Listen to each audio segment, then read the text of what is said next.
So here we have the Ford Fiesta on a 21 plate. I'm going to start off by showing you inside the boot, and then we'll hop in and run through some controls from there. As we approach the back of the car, you'll see we have reversing sensors. Plenty of boot space as well, along with that 60-40 split folding rear seat should you wish to increase this space even further. Okay, now that we're inside the car, we're going to start with the dials. On the left-hand side, we have the rev counter, and on the right-hand side, the speedometer. In the middle at the bottom, we have the fuel gauge and coolant temperature gauges, and above that, the total miles of the car, which are 1,878.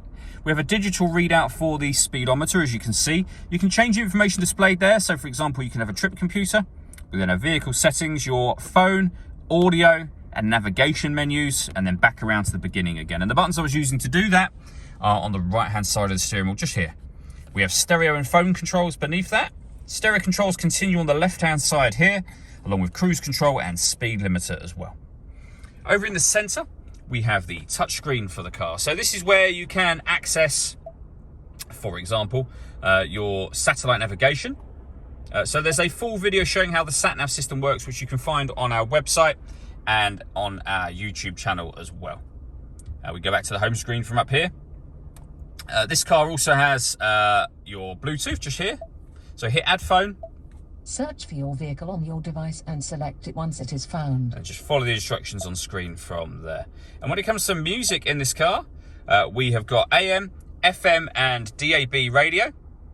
You've also got Bluetooth audio, as you can see, so you can stream your music wirelessly. This car has two separate USB inputs as well. So if you plug devices into either of those, they'll appear up on here as further options for you.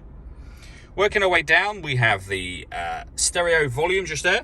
We then have air conditioning down the bottom here. So you can adjust the fan speed, the temperature, the direction of the air. When you're happy with those settings, this button turns your air conditioning on, and of course it will turn it off again as well. The button directly above that will recirculate the air that's in the car. That's a great way of heating it up or cooling it down quickly, depending on the temperature you set, of course. And we have a heated rear screen and a proper heated front screen as well. Beneath that, we have a 12-volt charging socket and USB input. We have the 6-speed manual gearbox, and then these buttons down here. So you can turn off the stop and start, first of all. This car's designed to cut out when it's stationary in traffic to save you fuel. That system is now off. We can turn off the traction control, and this final button will change the driving mode of the car from normal to eco or sport. All that leaves me to say is thank you for taking the time to watch this video. If you'd like to come and see the car in person and have a test drive, please feel free to call any of our MJA sites. We'd love to hear from you soon.